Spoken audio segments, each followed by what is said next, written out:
அப்போ 2 மிகப்பெரிய கிரகங்கள் உங்களுக்கு அற்புதமான நல்ல பலன்களை தரப்போகுது. ஆனால் பேசும்போது வார்த்தைகளில் மட்டும் கொஞ்சம் இந்த வருடத்தோட முற்பகுதியில் கவனமாக இருக்கிறது நல்லது. கொடுத்த வாக்கை காப்பாற்ற முடியலன்னு கவலைப்பட்டு இருந்தவங்க இப்போ கொடுத்த வாக்கை காப்பாற்றுவீங்க. உங்கள் ஜாதகத்தில் ராகுவும் நல்லா இருந்தார் அப்படின்னா லாட்ரி அதிர்ஷ்டம் மூலியமாக பணம் வர்றதுக்கான வாய்ப்புகள் ரொம்பவே நல்லா இருக்குங்க. தொழில் ரீதியாக மற்றவங்க உங்களை ஏமாத்துறதுக்கும் கொஞ்சம் வாய்ப்புகள் இருக்குங்க. அதிர்ஷ்ட வாய்ப்பு உங்களை தேடி வரும். நீங்கள் பயன்படுத்திக்கிறது ரொம்பவே நல்லதுங்க.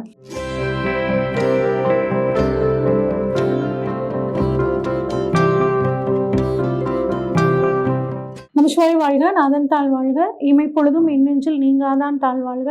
ஓம் நம சிவாய, ஓம் நம சிவாய, ஓம் நம சிவாய. குரு பிரம்மா, குரு விஷ்ணு, குரு தேவோ மகேஸ்வர, குரு சாட்சாத் பரம்பிரம்மா, தஸ்மை ஸ்ரீ குருவே நமக. அனைவருக்கும் வணக்கம். நான் உங்கள் சங்கீதா ராம்குமார். 2025க்கான புத்தாண்டு பலன்கள் எப்படி இருக்குது அப்படின்னு சொல்லி பார்ப்போம். இந்த 2025 பார்த்தீங்கன்னா ஒரு முழுமையான கலவையான பலன் தான் ஒவ்வொரு ராசிகளுக்கும் கொடுக்க போகுதுங்க. ஏன் அப்படின்னா வருட கோள்களான 4 கிரக பெயர்ச்சிகள் இந்த வருஷம் இந்த 2025 இருக்குங்க. அதனால எல்லா ராசிகளுக்குமே ஒரு கலவையான பலனாக தான் இருக்க போகுது. முக்கியமாக பார்த்தீங்கன்னா இந்த ஜனவரி மாதம் 1ஆம் தேதி புதன்கிழமை பிறக்குதுங்க.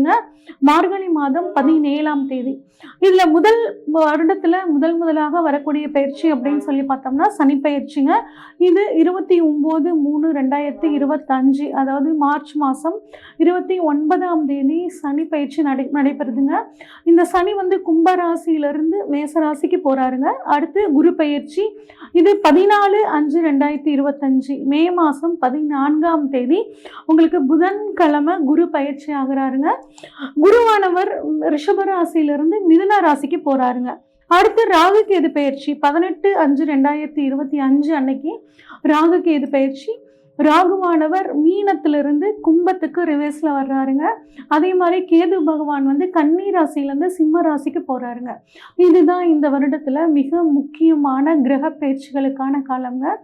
இப்போ இந்த வருடம் ஒவ்வொரு ராசிக்கும் எப்படி இருக்கு அப்படின்னு சொல்லி நம்ம வரிசையா பார்ப்போம். ரிஷபராசிக்காரங்களுக்கான புத்தாண்டு பலன்கள் எப்படி இருக்குன்னு சொல்லி பார்ப்போங்க.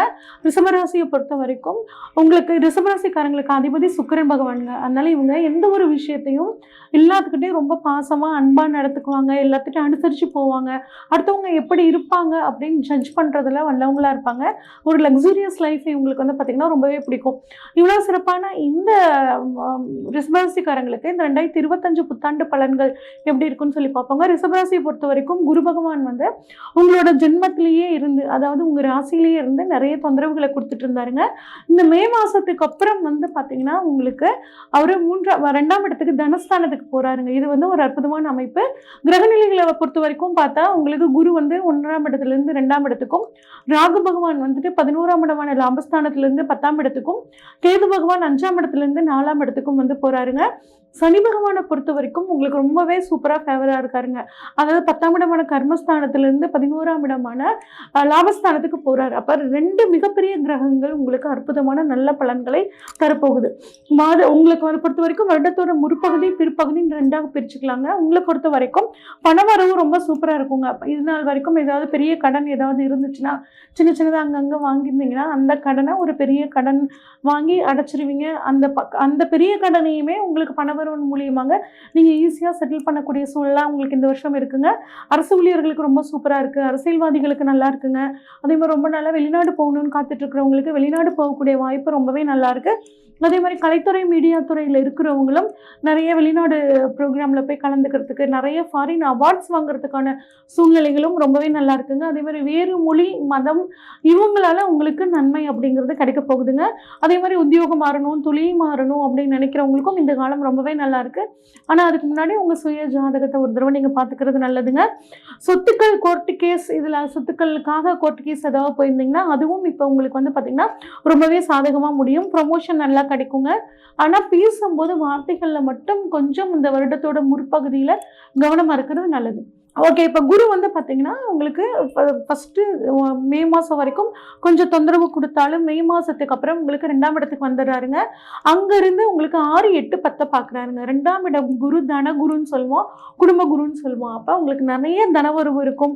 குடும்பத்தில உங்களுக்கும், மத்தவங்களுக்கும் மிஸ் அண்டர்ஸ்டாண்டிங் இருந்ததுன்னா, அது வந்து இப்ப சரியாகறதுக்கான சூழ்நிலை ரொம்பவே சூப்பரா இருக்குங்க. அதே மாரி கொடுத்த வாக்க காப்பாத்த முடியலன்னு கவலைப்பட்டு இருந்தவங்க, இப்ப கொடுத்த வாக்க காப்பாத்துவீங்க. ஆனா புதுசா வாக்கு கொடுக்கறது தவிர்த்துக்கிறது நல்லதுங்க. அதே மாரி நெறைய குடும்பத்தில சுபகாரியங்கள் நடக்கும். குடும்பத்தோட போய் நெறைய சுபகாரியங்கள்ல நீங்க வந்து கலந்துக்கக்கூடிய ஒரு அற்புதமான காலகட்டமா இந்த வருஷம் இருக்குங்க. அடுத்து குருவோட பார்வை வந்து பார்த்தீங்கன்னா, 6ஆம் இடமான உத்தியோகஸ்தானத்தில படுதுங்க. அப்ப உத்தியோகத்தில இருந்து வந்த பிரச்சனைகள் உங்களுக்கு நீங்கும். ரொம்ப நாளா நான் வேலைக்காக தேடிட்டு இருக்கேங்க. எனக்கு ஒரு வேலை கிடைக்கலைங்கன்னு கவலைப்பட்டு இருந்தவங்களுக்கு, இப்ப உங்களுக்கு வேலை கிடைக்கிறதுக்கான வாய்ப்புகள் ரொம்பவே சூப்பரா இருக்குங்க. அதே மாரி ப்ரமோஷன் கிடைக்கல அப்படின்னு கவலைப்பட்டுட்டு இருக்கிறவங்களுக்கும் ப்ரமோஷன் கிடைக்கிறதுக்கான ஒரு அற்புதமான சூழல். எதிரிகள் வந்து மறைமுக எதிரிகள் நெறைய இருந்தாங்க. அவங்களும் இப்போ வந்து பார்த்தீங்கன்னா, உங்கள விட்டு போயிருவாங்க. உங்கள விட்டு விலகக்கூடிய சூழல். அவங்களுக்கு எங்கேயாவது ப்ரமோஷன், ட்ரான்ஸ்ஃபர் வந்து அவங்க வெளிய போறதுக்கான ஒரு காலமா இருக்கு. அதே மாரி நான் எந்த தப்புமே பண்ணலைங்க. ஆனா தேவையில்லாம ஒரு கோர்ட் கேஸ்ன்னு ஒரு 5 வருஷமா அலைஞ்சிட்டு இருக்கேன். அது எனக்கு எப்ப தீரும் அப்படின்னா, அதுவும் இந்த வருடம் உங்களுக்கு தீரத்துக்கான வாய்ப்புகள் ரொம்பவே சூப்பரா இருக்குங்க. அடுத்து குருவோட பார்வை 8ஆம் இடத்துல படுதுங்க. 8ஆம் இடம் அப்படிங்கிறது திடீர் அதிர்ஷ்டத்தை சொல்லக்கூடிய இடம். இந்த இடத்துல குருவோட பார்வை படுறனால உங்களுக்கு கட்டாயம், அதாவது வேறு மாநிலமா இருந்தோ, இல்ல வெளிநாட்டுல இருந்தீங்களோ, உங்களுக்கு ஒரு சிலருக்கு உங்க ஜாதகத்துல ராகுவும் நல்லா இருந்தார் அப்படின்னா, லாட்டரி அதிர்ஷ்டம் மூலியமாக பணவரவு வர்றதுக்கான வாய்ப்புகள் ரொம்பவே நல்லா இருக்குங்க. அதே மாரி 8ஆம் இடம்ங்கிறது நீண்ட நாள் வியாதியை குறிக்கக்கூடிய இடங்க. ரொம்ப நாளா உங்களுக்கு வந்து ஒரு 5 வருஷமா, 6 வருஷமா ஒரு வியாதி இருந்து குணமாக முடியல. நானும் ட்ரீட்மெண்ட் பண்ணிக்கிட்டே இருக்கேங்க. அது ஒண்ணும் சரியா ஆக மாட்டேங்குது. அப்படின்னு கவலைப்பட்டுட்டு இருந்த இந்த ரிஷபராசிக்காரங்களுக்கு ஒரு நல்ல டாக்டர் கிடைச்சு, அதன் மூலியமாக அந்த வியாதி உங்களுக்கு குணமாகறதுக்கான சூழல் ரொம்பவே சூப்பரா இருக்குங்க. அடுத்து 10ஆம் இடமான தொழில் ஸ்தானத்தை குரு பார்க்குறாருங்க. இது ரொம்பவே நல்ல அமைப்பு. கூடவே ராகுவும் பார்க்குறாரு. தொழில் ஸ்தானம், அதாவது தொழில்ல இருந்து வந்த பிரச்சனைகள், தொழில்ல இருந்து வந்த எதிரிகளோட தொல்லை எல்லாமே உங்களுக்கு இப்ப நீங்க போகுதுங்க. தொழில எக்ஸ்டெண்ட் பண்ணலான்ட்டு இருக்கேன். தொழில வந்து வெளியூர்ல போய், வெளிநாட்டுல போய் ஆரம்பிக்கலான்ட்டு இருக்கேன். பண்ணலாமான்னு கேட்டா, தொழில் ஸ்தானத்துல ராகுவும் இருக்காருங்க. தாராளமா பண்ணலாம். ஆனா வந்து தெளிவா, அதாவது அடுத்தவங்கள நம்பி ஏமாறாம நீங்க வந்து ஒரு தடவைக்கு 2 தடவை யோசிச்சு பண்ணுங்க. ஏன்னா ராகு தொழில் ஸ்தானத்துல இருக்கிறது உங்களுக்கு வந்து தொழில் ரீதியா மத்தவங்க உங்களை ஏமாத்துறதுக்கும் கொஞ்சம் வாய்ப்புகள் இருக்குங்க. அதனால உங்களுக்கு தொழில் ரீதியாக புதிதாக அறிமுகமாகறவங்க கிட்ட கொஞ்சம் நீங்க கவனமா இருக்கிறது நல்லதுங்க. ஆனா தொழில் சூப்பரா இருக்கும் உங்களை பொறுத்த வரைக்கும். அடுத்து 4ஆம் இடத்துல கேது வர்றாருங்க. தாயாரோட உடல் ஆரோக்கியத்துல கொஞ்சம் கவனமா இருக்கிறது நல்லதுங்க. ஒரு சிலருக்கு வந்து பாத்தீங்கன்னா, 4ல கேது இருக்கனால விநாயகர் கோவில் பக்கத்துல வீடு கட்டுறதுக்கான ஒரு சூழலும் உங்களுக்கு ரொம்பவே சூப்பரா இருக்குங்க. அதே மாதிரி நீங்க வந்து வாகனத்துல கார் வாங்குனீங்களாலோ ஏதோ ஒண்ணு நீங்க ஒரு விநாயகர் படம் வச்சுக்கிறது ரொம்பவே சிறப்புங்க. சனி பகவானை பொறுத்த வரைக்கும் லாப சனி அட்டகாசமான நன்மைகளை தரப்போறாருங்க. அங்க இருந்து உங்களோட ராசியை 5ஆம் இடத்தை 8ஆம் இடத்தை பாக்குறாருங்க. ராசியை வந்து குரு பார்க்கறனால இது நாள் வரைக்கும் இருந்து வந்த டென்ஷன் உங்களுக்கு நீங்க அதுவும் லாபஸ்தானத்திலிருந்து 1ஆம் இடத்தை பார்க்குறாருங்க. அப்ப பணம் உங்களோட ஒவ்வொரு மூவ்மெண்ட்டும் வந்து பார்த்தீங்கன்னா, பணம் எப்படி சம்பாதிக்கலாங்கிற ஒரு திங்கிங்லேயே இருப்போங்க. அதை வந்து அச்சீவ் பண்ணியுமே நீங்க காட்டுவீங்க. அதே மாதிரி வேலையாட்கள் இவ்வளோ நாள் தொந்தரவு இருந்துச்சுன்னா அவங்களோட தொந்தரவும் உங்களுக்கு நீங்க போகுது. அரசாங்கத்தில் வந்து பார்த்தீங்கன்னா டெம்பரவரி, அதாவது கன்சாலிடேட்டட் பேல இருக்கவங்களுக்கு பெர்மனன்ட் ஆகிறதுக்கான ஒரு அற்புதமான காலமா இந்த காலம் இருக்குங்க.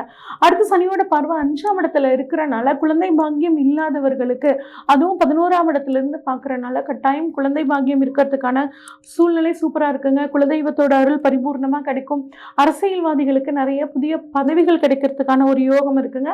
அதிர்ஷ்ட வாய்ப்பு உங்களை தேடி வரும். நீங்க வந்து பயன்படுத்திக்கிறது ரொம்பவே நல்லதுங்க. ரிஷபராசிக்காரங்களை பொறுத்த வரைக்கும் மிகச்சிறப்பான வருடமா இருக்குங்க.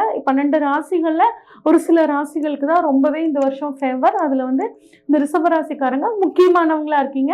உங்களுக்கான இன்னும் பரிகாரம் என்ன அப்படின்னா, திருப்பதி வெங்கடாஜலபதி வழிபாடு உங்களுக்கு ஒரு மிகச்சிறந்த யோகத்தை கொடுக்கும். உளுந்து தானம் பண்றது, விநாயகர் வழிபாடு பண்றதும் இந்த வருடத்தை மேலும் உங்களுக்கு சிறப்பாக மாற்றி கொடுக்கும். இது வரைக்கும் நம்ம பார்த்தது எல்லாமே பொதுவான பலன்கள் தாங்க. உங்க ஜாதகத்துல ராகு எங்க இருக்காரு, கேது எங்க இருக்காரு, சனி எங்க இருக்காரு, குரு எங்க இருக்காருன்னு பார்க்கணும். அது மட்டும் இல்லாம உங்களுக்கு என்ன தசாபுத்தி நடக்குதுன்னு பார்த்துட்டு, உங்களுக்கு இந்த வருடங்கள் நீங்க ஏதாவது முக்கிய முடிவுகள் எடுக்கணும்னா ஸ்கிரீன்ல தெரியுற வாட்ஸ்அப் நம்பர் நம்பருக்கு கால் பண்ணுங்கள். உங்களோட ஜாதகத்தை ஃபுல்லாக டீட்டெயிலாக அனலைஸ் பண்ணிவிட்டு உங்களுக்கான ப்ரிடிக்ஷன்ஸை சொல்கிறேங்க.